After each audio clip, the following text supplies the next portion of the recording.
Здравствуйте, в эфире программа «Экономика. Итоги недели». С вами Мадина Албогачиева. Смотрите далее. Ежегодное послание Владимира Путина Федеральному собранию. Какие основные задачи поставил президент? С 9 по 11 марта этого года в Московском международном выставочном центре «Крокус-Экспо» пройдет 14-я международная туристическая выставка «Интурмаркет». Участие УФАС в формировании экономики страны.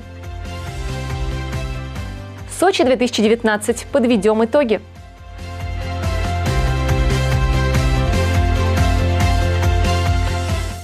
20 февраля состоялось ежегодное послание президента страны к Федеральному собранию. В своей речи президент Владимир Путин затронул целый ряд вопросов внутренней и внешней политики. В самом начале выступления Путин отметил, что хочет сосредоточиться на экономических и социальных проблемах государства, помощи семьям, системах здравоохранения и образования. Борьба с бедностью, демографической ситуацией и поддержка семьи стали основными темами 15-го послания Владимира Путина Федеральному собранию. Для того, чтобы изменить негативные тенденции, президент предложил снизить налоги для многодетных семей, повысить планку для получения выплат на первого и второго ребенка до 2 прожиточных минимумов. Более подробно в нашем следующем сюжете. 20 февраля президент Российской Федерации Владимир Путин огласил послание Федеральному собранию, в ходе которого глава государства дал свою оценку положения дел в стране и видение основных задач на перспективу. В частности, Путин подчеркнул, что экономика показала свою устойчивость, а достигнутая стабильная макроэкономическая ситуация открывает новые возможности для прорывного развития, для долгосрочного роста. В мире сегодня накапливается громадный технологический потенциал, который позволяет совершить настоящий рывок в повышении качества жизни людей, модернизации экономики, инфраструктуры и государственного управления. Насколько эффективно мы сможем использовать колоссальные возможности технологической революции, как ответим на ее вызов, зависит только от нас. И в этом смысле ближайшие годы станут решающим для будущего страны, сказал Владимир Путин. Предлагаю с 1 января 2020 года поднять планку до 2 прожиточных минимумов на членов семьи. Это позволит...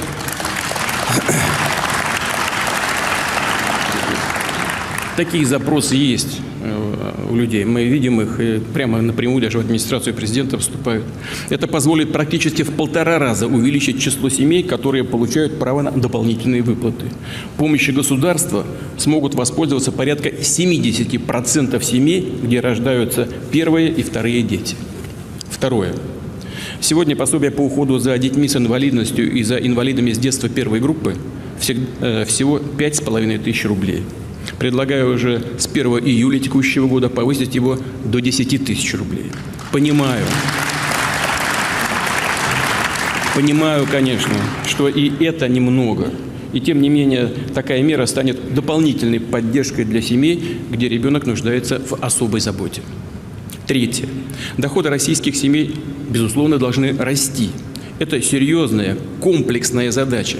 Подробно о ней еще скажу чуть ниже. Но нужны и решения прямого действия. И прежде всего должна быть снижена налоговая нагрузка на семью. Принцип должен быть очень простой. Больше детей, меньше налог.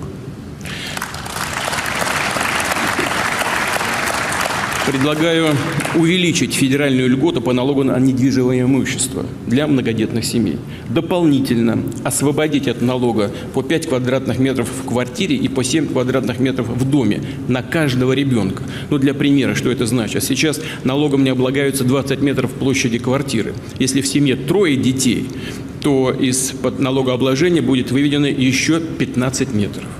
Что касается земельных участков, принадлежащих многодетным семьям, то предлагаю освободить от налога полностью 6 соток. И таким образом полностью вывести из-под налогообложения наиболее распространенные по площади участки.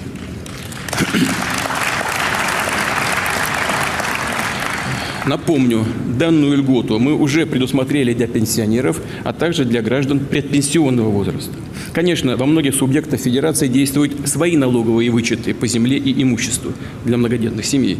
Но именно федеральный статус этой льготы гарантирует ее применение повсеместно. А регионы прошу предложить дополнительные налоговые меры поддержки семей с детьми. У демографической проблемы есть и экономическое измерение, подчеркнул президент. В 2017 году, например, численность населения в трудоспособном возрасте сократилась почти на 1 миллион. В ближайшие годы такая тенденция к сокращению сохранится, что может стать серьезным ограничением для экономического роста. Трудовых ресурсов просто нет. Необходимо ответить на эти вызовы и в предстоящие десятилетия обеспечить устойчивый естественный рост численности населения России, сказал Владимир Путин. Для защиты людей нужны дополнительные законодательные гарантии.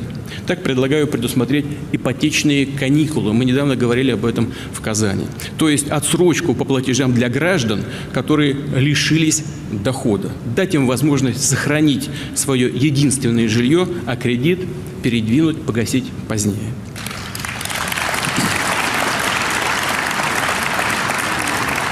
Это непростая задача. Здесь нужно подумать, как организовать работу так, чтобы и финансовым организациям не навредить, и человека поддержать. Но это можно сделать.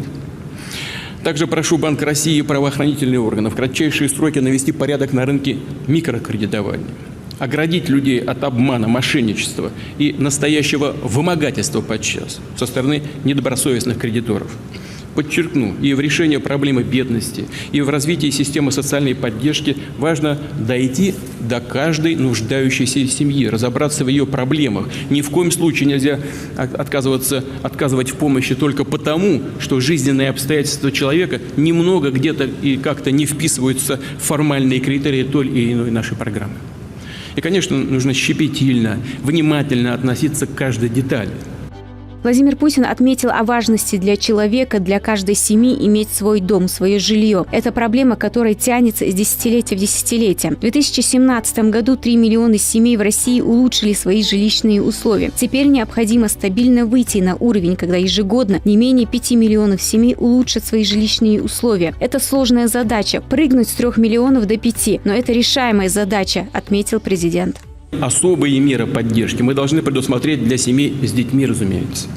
Напомню, с прошлого года для семей, в которых родился второй или последующий ребенок, действует программа льготной ипотеки. Напомню, ставка для них 6%. Все, что выше, субсидируется государством. Однако льготой воспользовалось всего 4,5 тысячи семей. Возникает вопрос, почему? Значит, предложенные условия в чем-то людям не подходят. Но и понятно в чем. Понятно почему. Семья, принимая решение о покупке жилья, строит, конечно, планы на длительную, среднесрочную, как минимум, перспективу, в долгую. А сейчас, получается, взяли кредит, начали его погашать, и льгота заканчивается. Потому что ставка субсидируется только первые 3 или 5 лет кредита. Предлагаю установить льготу на весь срок действия ипотечного кредита. Да, конечно, это потребует дополнительных денег. И не маленьких. В 2019 году 7,6 миллиарда рублей, в 2020 21,7 миллиарда рублей, в 2021 году 30,6 миллиарда рублей. Но по оценкам программа может охватить 600 тысяч семей. Безусловно, надо эти деньги найти, мы знаем, где их взять, они у нас есть, и нужно их использовать на вот таких важнейших для нас направлениях. И еще одно решение прямого действия. С учетом устойчивости и стабильности макроэкономической ситуации в стране, роста доходов государства, считаю возможным ввести дополнительную меру поддержки семей, где рождается третий и последующий ребенок. А именно, напрямую из федерального бюджета оплатить, погасить за такую семью 450 тысяч рублей из ее ипотечного кредита.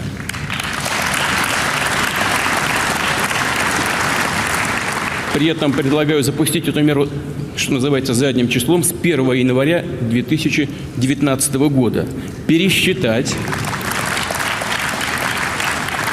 и предусмотреть для этого средства в бюджете текущего года. Посмотрите, что у нас получится. Если сложить с материнским капиталом, который также можно направлять на погашение ипотеки, получается более 900 тысяч рублей. Во многих регионах это существенная часть стоимости квартиры.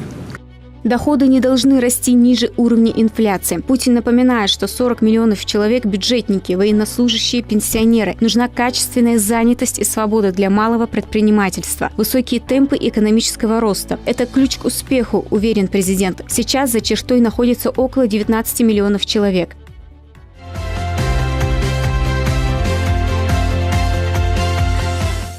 Министерство экономики, промышленности, торговли и туризма Ингушетии активно готовится к 14-й международной туристической выставке «Интурмаркет», которая пройдет с 9 по 11 марта 2019 года в Московском международном выставочном центре «Крокус-Экспо». «Интурмаркет» – это единственная в России выставка, которая представляет полный турпродукт нашей страны. В ней участвуют абсолютно все регионы России.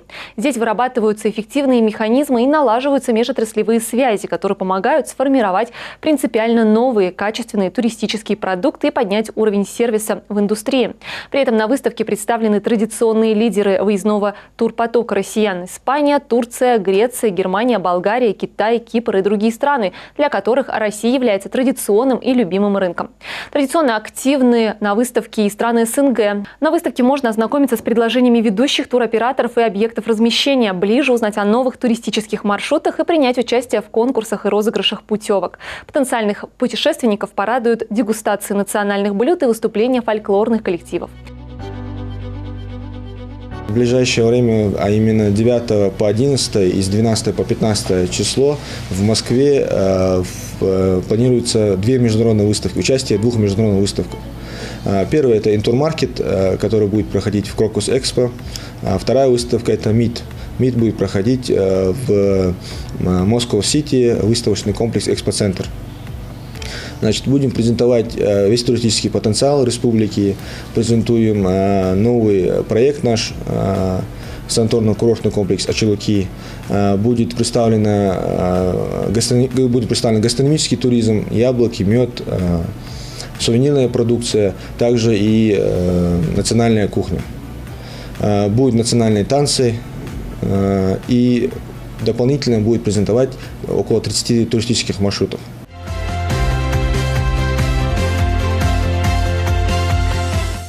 Обеспечение эффективности производства и распределения ресурсов в экономике, предотвращение или ликвидация нежелательных рыночных структур в экономике. Какими еще функциями обладает Федеральная антимонопольная служба страны, узнаем из следующего сюжета. Федеральная антимонопольная служба уполномочена федеральный орган исполнительной власти, осуществляющий функции по принятию нормативно-правовых актов, контроля и надзора за соблюдением законодательства в сфере конкуренции на товарных рынках, защиты конкуренции на рынке финансовых услуг, деятельности субъектов естественных монополий и рекламы. В 2017 году указом президента России принят национальный план развития конкуренции. Инициатором идеи национального плана выступила Федеральная антимонопольная служба. Указ президента Российской Федерации о развитии конкуренции является первым подобным документом в истории нашей страны. Документ определяет принципы взаимодействия государства и общества, предусматривающие нетерпимость к любым проявлениям актов недобросовестной конкуренции и злоупотребления монопольным положением. Также определяет для органов власти всех уровней проведение оценки управленческих действий с учетом последствий таких решений для конкуренции. Федеральная антимонопольная служба уполномочена федеральный орган исполнительной власти, осуществляющий функцию по принятию нормативных правовых актов, контролю и надзору за соблюдением законодательства в сфере конкуренции на товарных рынках, защиты конкуренции на рынке финансовых услуг, деятельности субъектов естественных монополий и рекламы. Федеральная антимонопольная служба и ее территориальные органы производят постоянный мониторинг состояния рынка в реализации нефтепродуктов и уровня цен в регионах, практически на всех территориях России. Вчера для нашей республики именно по исполнению перечня поручений, которые указаны в национальном плане, мы также проводили совещание правительством Республики Ингушетия. С докладом выступал я там касательно внедрения антимонопольного комплайенса. Это внутренний контроль органов власти в соблюдении требований антимонопольного законодательства. Согласно данному документу, каждый орган власти у себя принимает акт, которые о проведении внутреннего контроля. Согласно данному акту, руководитель до принятия решения касательно конкуренции, то необходимо, данный документ должен пройти контроль у ответственного лица именно по антимонопольному законодательству. И впоследствии, в случае, если данный документ будет, ответственное лицо дает заключение об отсутствии нарушения, то руководитель органа власти может принять такой акт. Антимонопольная политика – это комплекс мер, пересечение монополистических действий и недобросовестной конкуренции, обеспечение условий для развития конкуренции на рынке, а также пропаганда и распространение знаний, способствующих созданию равных условий для всех участников рынка и формированию общественного сознания в пользу развития рыночных сил. Главные цели государственной антимонопольной политики таковы: обеспечение эффективности производства и распределения ресурсов экономики, предотвращение или ликвидация нежелательных рыночных структур и нежелательного поведения экономических агентов, то есть таких ситуаций, которые рассматриваются как нарушение общественного благосостояния. Организация помощи одним группам экономических агентов за счет других, например, малым фирмам конкурировать с крупными, независимо от их эффективности, или фирмам одних отраслей по сравнению с другими сферами деятельности. Отделение способов борьбы фирмы с конкурентом, предоставление преимущества нераспространения закона на данную фирму, например, недействительность антитрестовского законодательства для фирм-экспортеров. Также у нас с правительством подписано соглашение о взаимодействии, согласно которому необходимо проявить активное содействие в развитии конкуренции нашей республики. И согласно данному соглашению утверждены план мероприятий, в котором участвуют и органы власти, и наше управление. Если говорить проще, то общими усилиями нам необходимо создать условия функционирования товарных рынков на территории Республики Ингушетия. Это прежде всего здоровая конкуренция и необходимая комплексная работа для развития конкуренции нашей республики. Если говорить в частности о нашей республике, то Ингушетия, УФАС, принимает самое активное участие в формировании правильного рынка. Главный рычаг воздействия – это внедрение антимонопольного комплаенса. Ведомство преимущественно является органом предупредительного контроля и мягкого регулирования. С внедрением антимонопольного комплаенса снижаются риски антимонопольного нарушения и, как следствие, риски антимонопольных санкций.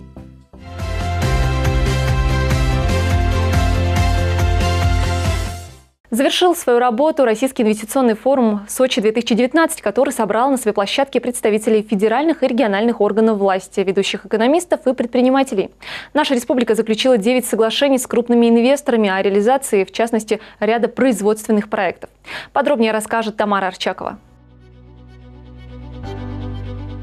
В Сочи завершился Российский инвестиционный форум. Более 8 тысяч ведущих экономистов и предпринимателей, представителей федеральных и региональных органов власти приняли участие в Российском инвестиционном форуме, который проходил на площадке главного медиа-центра Олимпийского парка Сочи 13-15 февраля. В рамках деловой программы было проведено более 70 мероприятий. Проведение профессиональных дискуссий на панельных сессиях и круглых столах обеспечили более 530 спикеров, экспертов и модераторов. Республика Ингушетия подписала на Российском инвестиционном форуме в Сочи соглашение на 1,5 миллиарда рублей. У нас график был, честно говоря, очень загружен, можно сказать, даже перегружен, поэтому некоторые соглашения, в том числе с субъектами, с другими субъектами, мы перенесли на питерский форум, там будем подписывать. Здесь мы успели подписать и с субъектами тоже. Ну и основное, о чем я хотел довести информацию, это инвестиционные соглашения. Это 6 инвестиционных соглашений, таких достаточно значимых для республики. Общая сумма инвестсоглашений – это 7 миллиардов 100 миллионов рублей. Как я сказал, 6 соглашений. Наши инвесторы, которые нам подают обычно там заявки для подписания соглашений на Сочинском форуме, мы их очень тщательно отбираем, смотрим в первую очередь на платежеспособность этих инвесторов, на их опыт работы. И, соответственно, мы сейчас видим по годам, что вот такой жесткий отбор, он дает свои положительные результаты. Потому что по итогам прошлого года, вот те соглашения, которые были подписаны в прошлом году, в этом году мы видим, что они практически все реализованы. И то же самое будет и с этими инвест-соглашениями, которые мы в этом году подписали, потому что все инвесторы, еще раз повторюсь, это достаточно люди, которые подтвердили свою платежеспособность, и люди с большим опытом работы. На форуме подписались соглашение о строительстве в регионе 2 тепличных комплексов, промышленного тепличного комплекса площадью 20 гектаров в Сунжинском районе и второй очереди тепличного комплекса по выращиванию клубники в сельском поселении Кантышу, а также по строительству подстанции ФСК. Общий объем инвестиций в проекты, каждый из которых нацелен на импортозамещение, составит более 6 миллиардов рублей. Соглашение подписали глава республики Юнусбек Кивкуров и руководитель ООО «Агрокомбинат Сунжи» Махмуд Мальсагов. Срок реализации проекта 2019-2025 годы. Его общая стоимость составит около 5 миллиардов рублей. 3 инвестпроекта подписал наш агрокомбинат Сунжи, то есть это уже третья очередь нашей теплицы. То есть они сначала подписали 10 гектар, потом еще 20 гектар, и теперь еще 20. Общей сложности это будет 50 гектар. Такой достаточно большой комплекс тепличный. Мы видим, как они успешно реализуют этот проект, видим, что у них фьючерные договора на сбыт продукции, то есть у них сегодня на всю продукцию, которую они будут производить, выращивать на этих теплицах, у них уже на сегодняшний день есть сбыт. Второй проект, который они подписали, это вторая очередь, также теплицы, которая в Кантышево по выращиванию клубники. Мы знаем также, насколько востребована эта продукция, потому что сегодня только из-за того, что для того, чтобы нашим гражданам тоже доставалось, чтобы наши граждане могли покупать эту продукцию, вот этот производитель, инвестор, он небольшой объем оставляет у нас в республике. В основном 90% уходит в Москву, в супермаркеты и опять же, на всю продукцию, которую они производят и которую будут производить, у них на сегодня есть спрос. Очень интересный третий проект, который также подписал агрокомбинат Сунжи, это строительство подстанции. Что хорошего в этом проекте? Это первый частный проект. В основном в такие проекты обычно идет государство, потому что инвестиции не маленькие. Там порядка 500 миллионов подстанция, чтобы построить ее, необходимо. Здесь частник строит подстанцию, и это удешевляет значительно электроэнергию, которую он получает для своих объектов. То есть, если сегодня порядка 5 рублей для промышленного производства, когда они закупают эту электроэнергию, то после строительства этой подстанции там меньше рубля у них будет. То есть, это в 5 раз у них уменьшится себестоимость электроэнергии, которую они будут получать. Они напрямую будут запитаны с федеральной сетевой компанией. Конечно же, для наших производителей это очень важно, потому что в производстве, например, в теплице, вообще самый важный момент в строительстве этих теплиц – это именно стоимость электроэнергии, потому что порядка 70% себестоимости этой продукции составляет именно электроэнергия. Соответственно, если они смогут снизить стоимость электроэнергии, конечный продукт будет гораздо дешевле, что в свою очередь повлияет на конкурентоспособность этой продукции. Если этот проект у них хорошо пойдет, а я все-таки очень надеюсь на это, и есть большие шансы, что они успешно реализуют этот проект, в этом случае этот инвестор готов идти дальше именно в этом направлении, то есть по развитию, по строительству еще нескольких подстанций. Сейчас, если эта подстанция будет только для его объектов, потому что он уже достаточно хорошо у нас развивается в республике, несколько объектов построил, то следующие подстанции, они уже будут для других производителей. И это, конечно же, очень важно для нас. Республика Ингушетия в ходе инвестиционного форума Сочи-2019 подписала соглашение о строительстве на территории региона завода алюминиевых сплавов «Реал». Предприятие станет поставщиком сырья для республиканского завода по производству алюминиевых профилей «РЕАК» и завода по производству радиаторов отопления ООО «АТМ». Соглашение подписал глава Республики Юнузбек Евкуров и инвестор проекта, руководитель ООО «ЗАС Реал» Мустафа Тумгоев. У нас еще 3 проекта. 2 проекта – это наш инвестор, который уже реализовал один проект по производству алюминиевых профилей. Они для себя будут делать еще небольшой завод, который будет перерабатывать алюминий и делать алюминиевые сплавы. То есть сегодня они закупают алюминиевые сплавы для своего производства. После реализации этого проекта они будут сами выплавлять алюминий. Порядка 60% из общего объема они сами будут потреблять и 40% продавать другим предприятиям, в другие субъекты. У них же проект по производству детских гигиенических средств. Здесь тоже достаточно проработан проект, они долго готовились к нему. Эти проекты у нас также будут проходить и вот, по производству детских гигиенических средств, и по производству, по переработке алюминиевых сплавов будут идти по программе Минкавказа. Мы подали туда документы. Здесь совместно с государственными инвестициями частник будет участвовать, то есть 60% это будет собственные средства плюс банковский кредит, и порядка 40% это будут бюджетные средства. Республика Ингушетия подписала на полях Российского инвестиционного форума в Сочи инвестиционное соглашение с ООО «КЕПС» о строительстве Республики полуавтоматизированного производственного центра «КЕПС Ингушетия» по изготовлению мясных полуфабрикатов и хлебобулочных изделий. Предполагаемый объем инвестиций в проект составит 300 миллионов рублей. Что касается 6-го проекта, это проект по производству мясных полуфабрикатов под маркой «КЕПС». Тоже инвестор достаточно с большим опытом работы, финансово обеспечен.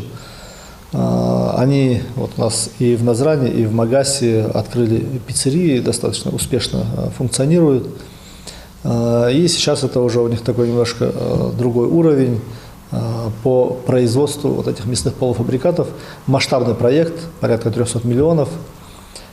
Продукция будет продаваться не только у нас в республике, но и в соседние регионы. В основном это субъекты СКФО. То есть это такой центр по СКФО будет здесь у нас в республике. Республика Ингушетия в ходе инвестиционного форума Сочи-2019 подписала соглашение о создании на территории региона предприятия по производству санитарно-гигиенических изделий для взрослых и детей. Предполагается, что завод станет крупнейшим подобным предприятием в СКФО и полностью закроет потребности внутреннего рынка республики и соседних субъектов. Было подписано соглашение Юнузбека Евкурова и гендиректора ООО «Бест Бренд» Мустафа Тумгоева. Общая стоимость проекта, который планируется реализовать на промышленной площадке сельского поселения Али-Юр Назрановского района, составляет около 800 миллионов рублей. В общей сложности по результатам реализации этих проектов мы планируем создать порядка 750 рабочих мест. Конечно, это для республики хорошее подспорье. Общий объем инвестиций, как я сказал, 7,1 миллиард. То есть мы не гонимся за большими цифрами, но в первую очередь приоритет, как нам и вот изначально, когда мы на форум ехали, там 3 года назад, когда я ехал на форум сочинский, еще тогда глава республики сказал, что в первую очередь смотрите на то, чтобы проекты, все, которые мы подписываем, чтобы они были реальные, чтобы они были реализованы у нас на территории республики. Контролируйте обязательно реализацию этих проектов, соблюдение условий, которые на себя взяли, обязательства, которые на себя взяли инвесторы, ну и, соответственно, обязательства, которые на себя взяло государство, то есть наша республика. И как мы видим, да, эти проекты мы контролируем, они реализуются.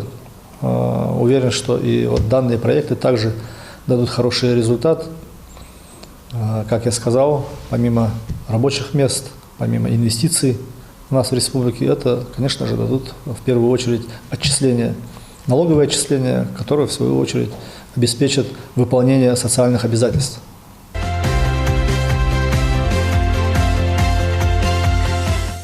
Ну что ж, об экономике на сегодня все. Всего доброго, до встречи.